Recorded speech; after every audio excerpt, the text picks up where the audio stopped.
सो कल Pandey, you are ex NDA, you have seen NDA, तो मेरे को ये जानना था कि एनडीए की ट्रेनिंग में आफ्टर ऑल क्या बात है, कितना ड्यूरेशन है, जो भी आपका एक्सपीरियंस रहा वहां पे और उसके बेसिस पे एज ए ऑफिसर जैसे आपने अपने आप को डेवलप किया, तो थोड़ा सा वो एनडीए ट्रेनिंग के बारे में हमें अगर बता दें हमारे दर्शकों को, तो it will be really nice. Firstly thank you very much आप और मुझे अच्छा लगा, मेरे लिए गौरव वाली बात है कि मैं अपने बीते समय की ट्रेनिंग के बारे में आपको बता रहा हूँ। एनडीए में सन 1975 में गया था 75। और मैं ये कह रहा हूँ कि मैं एक बोर्डिंग स्कूल से गया था और इस बोर्डिंग स्कूल की एक एकेडमिक और स्पोर्ट्स स्टैंडिंग थी, मतलब कि वहां पे काफी सारे प्लेग्राउंड थे। वी वर एक्सपेक्ट हम सवेरे और शाम, सवेरे भी हमारे लिए एक पीटी होती थी और शाम को गेम्स के लिए जरूरी जाना पड़ता था। तो क्या सैनिक स्कूल, यू आर फ्रॉम तो सैनिक लेकिन स्कूल? हाँ, तो उसके बाद भी जब मैं एनडीए में गया हूँ, ऐसे एक माहौल से निकलने के बाद में भी, जी तो शुरू में मुझे मुश्किल आई है फिजिकल, एकेडमिक में तो नहीं, लेकिन फिजिकल एस्पेक्ट्स में मुझे मुश्किल आई थी। आजकल के जो इंस्टीट्यूशंस हैं उसमें इतनी फिजिकल ट्रेनिंग की फैसिलिटीज नहीं होती है और जी जो बच्चे आते हैं उनको फिजिकल ट्रेनिंग में मुश्किलें ज्यादा पेश आती हैं। लेकिन बेसिक स्टैंडर्ड जो उस समय था वही आज भी है और वो मेंटेन हो रहा है। तो शुरू के समय में एडजस्टमेंट, क्योंकि हम लोग जब काउंट करते हैं कि हम कितनी बेंच स्ट्रेच निकाल लेते हैं, तो उन्होंने 15, 20, 25, 30, जब आप एनडीए में शुरू में जाते थे उस समय की मैं बात कर सकता हूँ कि यहां से काम नहीं चलता जब तक वो हमको 100 तक पहुंचा नहीं देते थे। जी जी। टेस्ट की बात अलग है, लेकिन वैसे जो इनफॉर्मली जो हमारे सीनियर्स, जो हमारे उस्ताद जिस तरीके से हमें उस रूटीन में ढालते थे, उसमें फिजिकल एफर्ट बहुत लगता था। और संभव है क्योंकि ये जो एनडीए है, एनडीए में इनटेक है ज्यादातर सैनिक स्कूल, आरआईएमसी, मिलिट्री स्कूल, यहाँ के स्टूडेंट्स आते हैं, तो जी इनके लिए उतना मुश्किल नहीं होता है। जी। लेकिन जो प्योरली सिविल बैकग्राउंड से आ रहे हैं उनके लिए थोड़ा सा शुरू में दिक्कत आती है। कल पांडे, मैं तो खुद एनडीए में पोस्टेड रहा हूँ, but I have never been a cadet there. लेकिन मैंने एक्सटर्नली, मतलब मैं 3 साल एनडीए में पोस्टेड था, तो मैंने एक्सटर्नली वॉच किया है कैंडिडेट, मतलब कैडेट्स को। और मेरा ये इम्प्रेशन है कि फर्स्ट और सेकंड टर्म में तो कैडेट्स को बहुत ही प्रॉब्लम आती है। Means it more of a physical as well as mental, that barrier is quite a bit. आप बिल्कुल सही बोल रहे हैं, क्योंकि शुरू में एनडीए में जब लोग ऐसे आते हैं तो जो purely non military school, non सैनिक स्कूल, नॉन आरआईएमसी बैकग्राउंड से आ रहे हैं, उसमें काफी सारों को स्ट्रेस फ्रैक्चर होता है। आपने अपनी क्लास में देखा होगा कि स्टूडेंट फर्स्ट टू टर्म्स, वहां पे सेमेस्टर को टर्म बोलते हैं, जी फर्स्ट टू टर्म्स में वो काफी सारे स्टूडेंट्स आपको प्लास्टर में नजर आएंगे किसी माय, और किसी यस भी वजह इट्स अ से। Fact, it's a fact. तो वो मुश्किल तो आती है ये। And this is when we are talking of purely जब बॉयज, यस। अभी हम केवल लड़कों की, जो हमारा एक्सपीरियंस है अभी तक वो लड़कों के ऊपर है। जी। और एक्चुअली मैंने जो नोट किया कि कोई वहाँ पे डिस्काउंट या कोई कंसेशन तो किसी के लिए है नहीं। इनफैक्ट जब मैं एनडीए में पोस्टेड था, तो एक बार लोग कोट करते हैं, स्पेशली जो फैकल्टी है वो कोट करती है कि एक बार रशियन प्रेसिडेंट ख्रुश्चेव वहाँ पे आया था और उसने ट्रेनिंग देखी, तो उसने कहा कि आई रियली डोंट नो कि आप अपने ऑफिसर कैडेट्स के साथ ये करते हो तो फिर जवानों की ट्रेनिंग कितनी टफ होती होगी। That sort of level is there. तो अभी जैसा आप सोचते हैं, जैसे वहां पे वुमेन कैडेट्स आएंगे, जिसकी एक बड़ी बात चल रही है और जिसके बारे में हम आज डिस्कस करने के लिए इस प्लेटफॉर्म पे आए हैं, तो उनका आप कैसे सोचते हैं कि वो कैसे इस फिजिकल ट्रेनिंग को, इस स्ट्रेस को कोप अप करेंगे, और जो ड्रॉप आउट रेट है क्या उसके ज्यादा होने की पॉसिबिलिटी है? कल वरिंदर, अगर आप जो मीडिया में और आप उससे देखते हैं, और जो हमारे गर्ल्स जो यहाँ पे गई हैं, लड़कियां गई हैं ओलंपिक्स में, ओलंपिक हॉकी जी। विमेन टीम में, अगर इनको आप देखते हैं तो ये सब एनडीए स्टैंडर्ड से काफी ऊपर है। अच्छा, ओके। लेकिन कॉमन इंडियन हाउस होल्ड, जो एक आम भारतीय घर है, वहां की बच्चियां क्या उस माहौल से गुजर रही हैं, क्या उस मुश्किलों से गुजर रही हैं? हो हम्म। सकता है कि ये हमारे कंट्री साइड में, गांव वगैरह में लड़कियां अभी भी काम में और भारी सामान उठाने में उनको कोई परेशानी नहीं है, जी। और उनका फिजिकल डेवलपमेंट ज्यादा होता है। लेकिन जो शहर में, जहां से ज्यादातर इनटेक होता है, क्योंकि ये यूपीएससी एग्जाम क्लियर करके आ रहे हैं, जी। और यूपीएससी एग्जाम जो क्लियर होता है वो आजकल बहुत प्रोफेशनल हो गया है, क्योंकि कोचिंग तरह तरह की दी जा रही है, तो जो एजुकेशन लेवल है वो बहुत हाई है। जी। ये बच्चे शहरी माहौल से आ रहे हैं, जी। और शहरी माहौल से जो ऐसी ग्राइंड के बाद आ रहे हैं, इनके पास फिजिकल ट्रेनिंग का समय बहुत कम है। Okay, okay. और अगर फिजिकल ट्रेनिंग, तो उनका फिजिकल डेवलपमेंट कितना होगा, कितना नहीं होगा, इसके बारे में हम केवल गेस कर सकते हैं कि ये पहले के बराबर नहीं है। जी। ये केवल यही नहीं कि जो लड़के भी आते हैं उनको भी बहुत मुश्किल आती है, बहुत मुश्किल आती है, बहुत। क्योंकि अगर लड़कों को मुश्किल आ रही है, तो जो लड़कियां पहली बार आ रही हैं उनको कितनी मुश्किल होगी।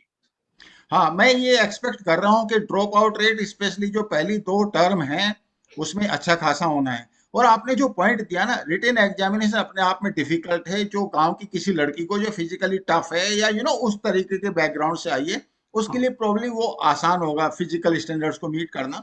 बट अगेन यहाँ पे तो जो स्टैंडर्ड है वो रिटन एग्जामिनेशन के भी करने हैं, एसएसबी के भी करने हैं।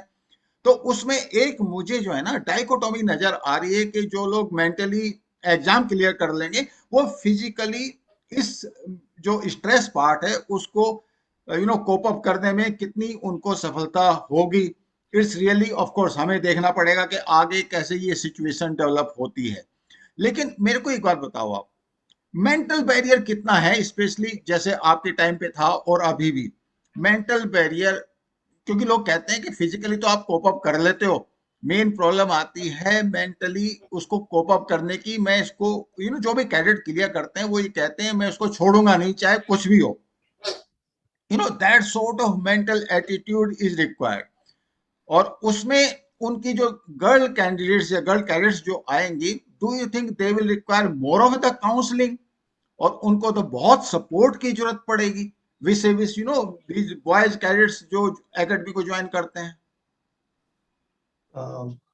बिल्कुल ठीक किया। अगर यहाँ पे डाइकोटमी है, क्योंकि अभी आप अगर बच्चे देखिए, गर्ल्स देखिए, अगर वो हिली रीजन से या स्टेट्स लाइक मणिपुर, नागालैंड, यहाँ से आएंगे, जी। ये लड़कियां, क्योंकि वहां पे एक आम जिंदगी काफी टफ है, जी। तो उनके लिए ये फिजिकल स्टैंडर्ड ज्यादा नहीं है। लेकिन ओके। उनके लिए एकेडमिक क्लियर करना मुश्किल है, हाँ, उनके और लिए जो entrance exam. Academics yes. Clear कर रहे हैं वही एसएसबी में जाएंगे। जी। हमारा इनटेक तो वो एकेडमिक कंपटीशन से शुरू है, जी। तो वहां जो एकेडमिक करके एकेडमिक जिन्होंने कोचिंग ली हुई है, सवेरे शाम मेहनत की है, वो तो क्लियर करके एसएसबी में पहुंच जाएंगे। लेकिन एसएसबी से ही उनकी मुश्किल शुरू हो जाएगी, जबकि उनको वो जंप्स करने हैं, रोप करनी है, ब्रिज क्रॉस करना है।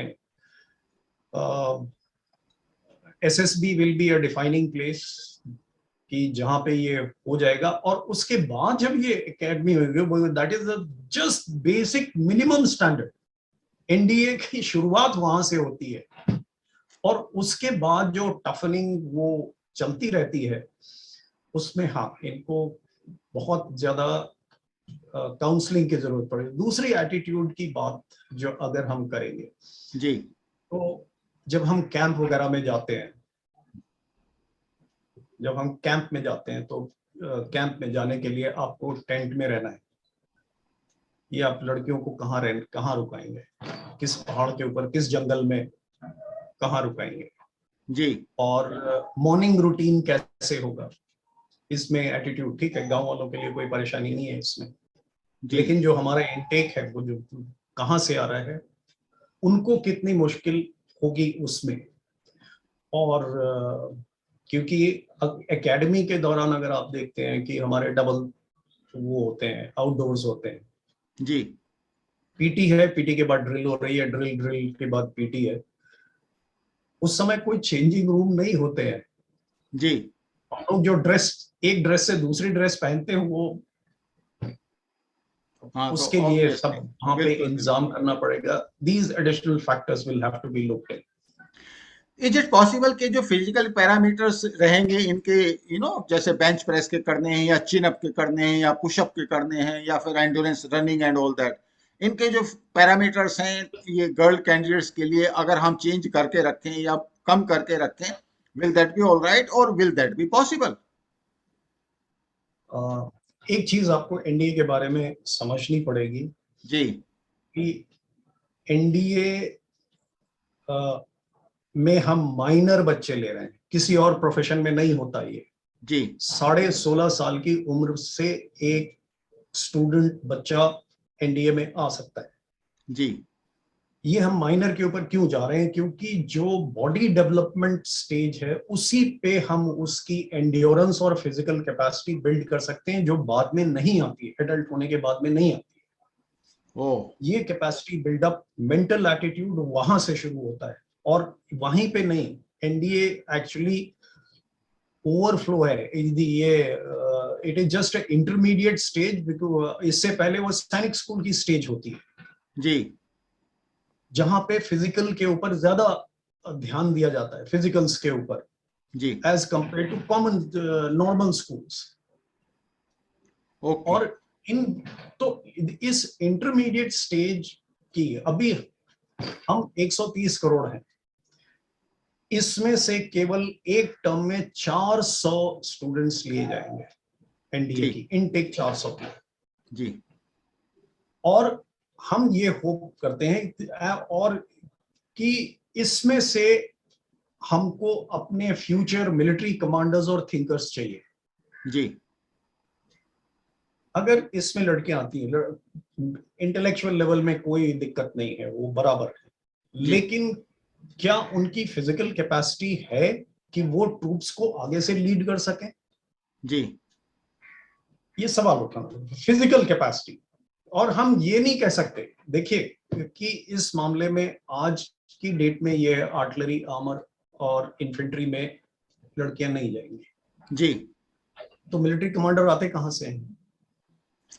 हमारे प्रोफेशन में जो मिलिट्री कमांडर हैं, वो आर्म्स से पिकअप कर रहे हैं। बेसिकली और ये it's a very limited out of lakhs of students who attempt NDA in UPSC exam, जी maybe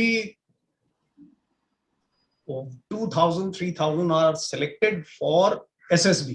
जी उसमें से ये सेलेक्ट होके जो 400 आ रहे हैं, जी ये 400 का पूल है जिसमें हम मिलिट्री कमांडर चाहिए। और इसमें से अगर आप आर्म्स को निकाल दे रहे हैं, जी तो क्या लड़कियों का यहाँ ना जायज है? हाँ, दैट्स अ बिग क्वेश्चन। क्या यहाँ पे भाई आप उनको जो सपोर्ट रोल की ट्रेनिंग है वो ओटीए डिलीवर कर रहा है। बिल्कुल यहाँ पे जो हमने पूल सिलेक्ट किया है 400 का, जी इसको हम और काट रहे हैं, जिसमें से कि हमें मिलिट्री कमांडर्स उठाने हैं। सवाल ये होना चाहिए था। और लेकिन इस समय जो माहौल बना है कि हमें लड़कियों को प्रोत्साहन देना है, और लड़कियों को प्रोत्साहन देना चाहिए क्योंकि हाँ, उसमें तो कोई डाउट नहीं है। अनटैप्ड वो है, लेकिन NDA is wrong place by my thinking. No, most of the people they have got this thinking, but you know, even general Naravane ने जो कहा ना कि इन्फेंट्री आरटी आर्मर्ड से उनको बाहर रखेंगे, तो ऑब्वियसली जो एनडीए से जाते हैं वो ज्यादातर आर्म्स के लिए जाते हैं। Of course you know, services, engineer, signal वहां के लिए भी जाते हैं, बट मेजर पार्ट जो है वो इन्फेंट्री, आरटी और आर्मर्ड में ही जाता है, तो वहां से तो लड़कियां आउट हो गई। नाउ क्वेश्चन ये आता है कि अगर आपको बाकी जगह की रिक्वायरमेंट मीट आउट करनी है, तो उस हालत में obviously OTA is the right place जहां पे सोर्स सर्विस कमीशन उनको मिलेगा, and then they will go ahead with their career. अब प्रॉब्लम एनडीए में आ रही है कि एनडीए में basically it is a permanent commission, और जब ये जो गर्ल कैडेट्स जब आगे प्रोग्रेस करेंगी, you know, they will be serving like that up to 54, 55, 56, 57, 58 years. तो उस हालत में अगर आप उनको सर्विसेज में भी डालेंगे, जैसे सर एएससी में डाला, सिग्नल में डाला, of course signal and engineers तो फिर भी आर्म्स में आते हैं, तो वहां पे उनका आप जब कैरियर प्रोफाइल प्लान करेंगे, तो ज्यादातर उनको आपको फिर सेल्टर्ड अपॉइंटमेंट्स देने पड़ेंगे, और जब आप उनको सेल्टर्ड अपॉइंटमेंट्स देंगे, तो जो मेल ऑफिसर्स हैं उनके कैरियर प्रोफाइल अफेक्ट होंगे। तो मुझे नहीं लगता, obviously means I am slightly blunt on this issue, but the point is के इसमें एक प्रॉब्लम डेफिनेटली आने वाली है, और जो मेल ऑफिसर्स हैं, रादर के हम उनको सपोर्ट करें, हम उनको एक्चुअली एक तरीके से डिस्करेज करेंगे कि उनके कैरियर प्रोफाइल अफेक्ट हो रहे हैं by making the ladies as you know officers in the Indian armed forces. ये ऐसा मेरे को लग रहा है फॉर द टाइम बीइंग। आपने बिल्कुल सही कहा है। मैं आर्मी वॉर कॉलेज में था, जी और जिसमें कि मैं जूनियर कमांड विंग में था। जी। तो वहां पे एक लेक्चर होता था, मैनेजमेंट ऑफ लेडी ऑफिसर्स होता था। ओके। मैनेजमेंट यही होता था कि हम उनको कॉशन करते रहते हैं कि किस तरीके से वो लेडी ऑफिसर्स के साथ बात करें, किस तरीके से आप फ्री होके नहीं बोल सकते। बॉयज जो आपस में बातचीत करते हैं उसमें काफी स्लैंग आएंगे, काफी ऐसी चीजें आएंगी जो मिक्स्ड एटमॉस्फेयर के लिए ठीक नहीं है जी। तो जब उसमें उनको सेंसिटाइज किया जाता था, तो उनकी तरफ से, बॉयज की तरफ, आपको जान के हैरानी होगी, उनकी तरफ से कंप्लेन ज्यादा आती थी जी कि सर जब यूनिट में काम बांटने का टाइम आता है, जी यूनिट से ही शुरू हो जाता है, तो जिसमें ज्यादा मुश्किल आनी है उसमें हमको भेज दिया जाता है। यस। लड़कियों को वहां पे रखते हैं जहां पे बेसिकली शेल्टर्ड, बेसिकली गर्ल्स हैं। तो कहते हैं एवरीथिंग इज इक्वल उनको, जो लेकिन जहां डिफिकल्ट असाइनमेंट आएगा वहां पे हमें आगे कर देते हैं। हाँ, तो ये प्रॉब्लम, ये थॉट और प्रोसेस आ रहा है।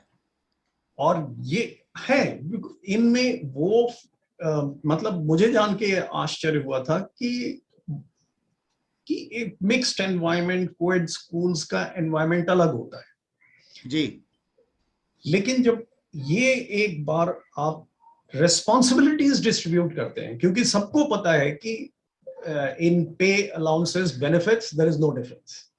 हाँ, it can obviously it has to be So equal. why am I being given a higher degree of difficulty in the service? कि मेरे लिए ये मुश्किल क्यों है? अब इसमें जो सबसे बड़ा वो क्वेश्चन, या आप वो ये बताइए। बोलते थे जी स्टूडेंट्स। जी तो वहां पे, और ये सही भी है कि आप अगर एक या दो लेडी ऑफिसर को किसी यूनिट में पोस्ट करते हैं, जी CEO is concerned about them कि they should have company, they should have someone to speak to, they should have this thing. The moment you put that, then these girls are somewhere near with the headquarters. You can't yes put them to lead a company away from the headquarters. yes, you are फिर right. मुश्किल हो जाती है। अच्छा, colonel Pandey, मेरे को एक बार बताइए, you know, we have seen the army life, army, navy, air force, और नेवी और एयरफोर्स वाले ने तो सबसे पहले जंप करके बोला कि ठीक है भैया, we are accepting ladies as a officer, permanent commission, everything. Now काफी लोगों को फिर ये गलतफहमी रहती है कि भैया नेवी और एयरफोर्स वो तो एक्सेप्ट कर रही है, आर्मी वालों को क्या प्रॉब्लम है। और मैं ये जानता भी हूँ, और मतलब मेरा ये विचार भी है कि आप जब नेवी और एयरफोर्स में किसी लेडी ऑफिसर को पोस्ट करते हैं, वहां की जो सर्विस कंडीशंस हैं और जो ऑपरेशनल रिक्वायरमेंट है वो बिल्कुल डिफरेंट है। उनके यहाँ कोई गलवान जैसा सिनेरियो नहीं आता as far as the navy air force is concern. और दूसरा क्या है कि वहां पे टेक्नोलॉजी का लेवल भी एक तरीके से आप कह सकते हैं कि ज्यादा है। इनफैक्ट लेडीज को आप फाइटर पायलट भी बना सकते हैं, बट वेरी मच पॉसिबल।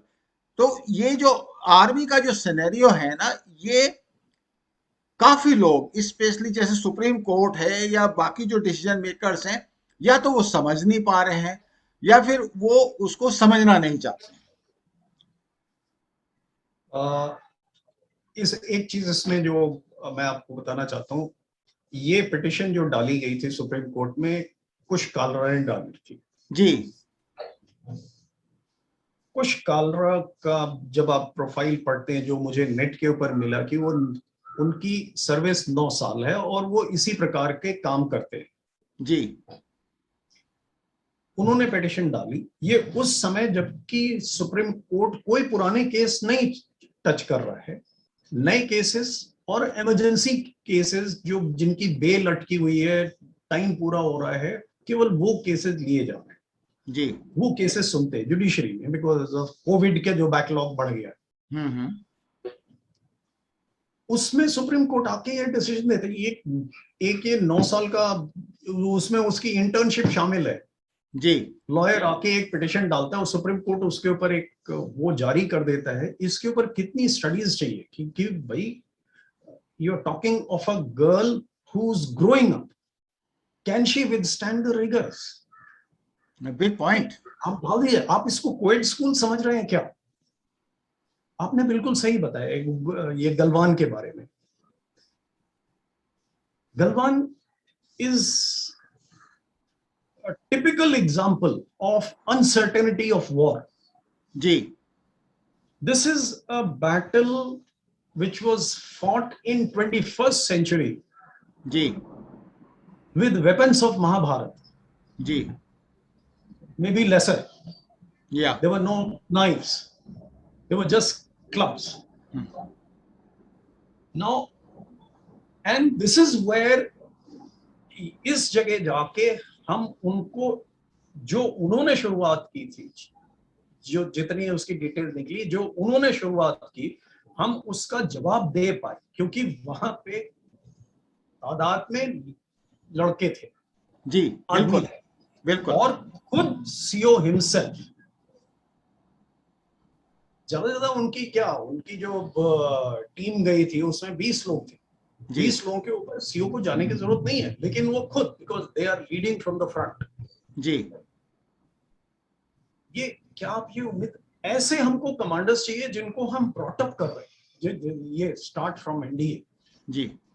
वो एटीट्यूड बिल्ड करने के लिए वहां से शुरुआत करनी पड़ती है। जी। और वो 400 के बीच में आप लड़कियों को डाल रहे हैं जिनका खुद का इवैल्यूएशन अभी तक हमारे पास कोई पैरामीटर नहीं है। बिल्कुल। We cannot pick up a parameter from American Army or US Marine. Their physiology is different. उनकी अलग, यहाँ पे जो है तो हाँ, इसमें ये दिक्कत तो है कि आप उनको बना रहे हैं, उस पूल में से निकाल रहे हैं जिसमें से आपके इस तरह के कल बाबू जैसे कमांडर्स आ रहे हैं। बिल्कुल। और एक चीज एक्चुअली इंडिया में एक चीज बड़ी आजकल क्या लगता है कि there are lot of lady officers who are coming to civil services, IPS भी बन रही हैं, सीनियर पोजीशंस पे भी जा रही हैं। अब वहां पे तो बेसिकली टाइम बाउंड सिनेरियो है प्रमोशंस का, आईपीएस वगैरह में लेडी ऑफिसर्स का। और वहां पे जो आप बाकी लोगों को जो लीड करते हैं उसके जो पैरामीटर्स हैं और जिस तरीके से आप इवेलुएट होते हैं, वो ऑल टुगेदर एक डिफरेंट सिनेरियो है। आर्मी में स्पेशली आप देखो, infantry, armoured, RT, of course in तीनों से आज की डेट में ये जो लेडी ऑफिसर्स हैं ये बाहर रहने वाली हैं, बट इवन देन जैसा आपने कहा कि एनवायरनमेंट बड़ा अनसर्टेन है, इवन जो सर्विसेज और लॉजिस्टिक्स एलिमेंट हैं कल की डेट में कब वो वार हॉरिजॉन में आ जाए कुछ पता नहीं चलने वाला है। और उस हालत में अगर ये लेडी ऑफिसर्स सर्विसेज को लीड करेंगी, अब जब ये एनडीए में जाएंगी परमानेंट कमीशन बनेंगी तो कल ये एसी बटालियन के सीओ भी बनेंगी, वो सिग्नल की भी सीओ बनेंगी। और ये लोग मतलब जो सपोर्टिंग एलिमेंट्स हैं इस तरह के, चाहे वो आर्म्स वाले हों सर्विसेज वाले हों, कब वो उस वार सिनेरियो में आ जाएं यू नेवर कैन इमेजिन। तो उस हालत में डेफिनेटली एक बड़ी सीरियस सी प्रॉब्लम मैं विजुअलाइज करता हूं। ऑनेस्टली हमने डिसीजन तो ले लिया, सुप्रीम कोर्ट ने कहा कि चलो आप ये डिसीजन लीजिए, एंट्रेंस एग्जामिनेशन कराइए, बट कल की डेट में मुझे लगता है कि इस डिसीजन को रिव्यू करने की जरूरत है based on the situation as it unfolds. What do you say about it? आपने बिल्कुल सही कहा है कि ये मुश्किल आने वाली है। नेवी, एयरफोर्स, इनके यहाँ पे जो एम्प्लॉयमेंट है उसमें वो अभी हैंड टू हैंड कॉम्बैट का कोई सिनारियो नहीं है। एयरफोर्स के पास फिर भी थोड़ा सा है, थोड़ा सा इट्स अ चांस जो विंग कमांडर अभिनंदन के साथ हुआ। जी, he was incredibly lucky कि he was the Pakistan Rangers immediately reached before the villagers lynched him, so he could come out